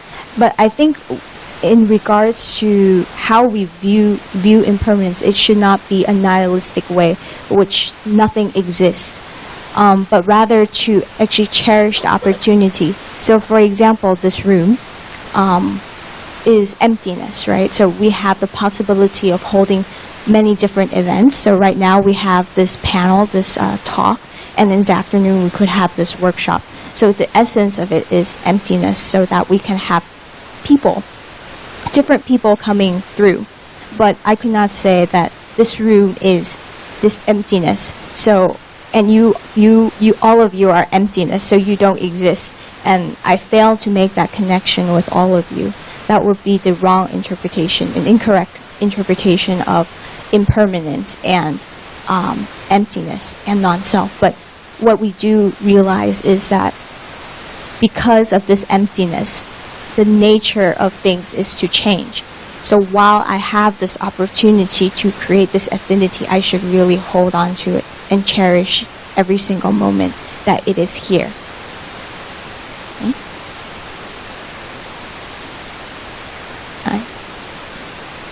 Yeah, okay. So speaking of impermanence and emptiness, alas, our talk has come to an end.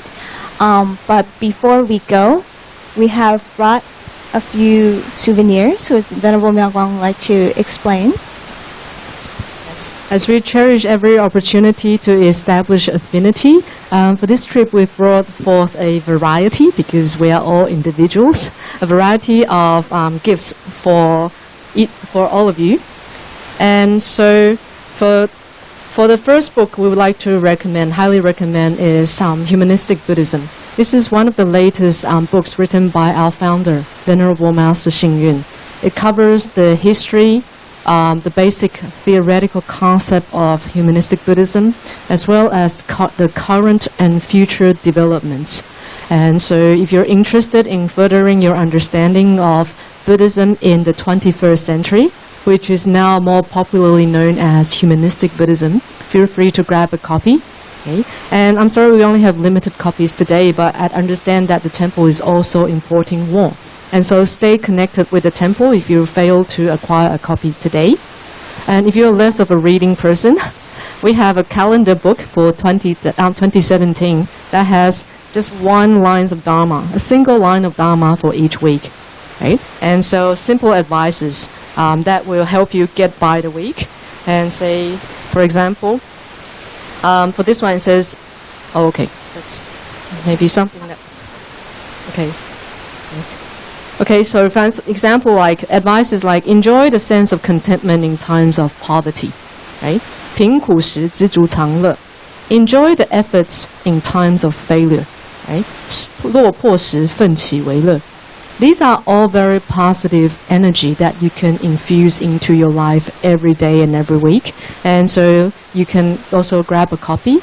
And for those who neither like the long or the short reading, okay, we have a little Buddha for you to connect visually. Okay, this is a little pop-up card. It's actually very cute.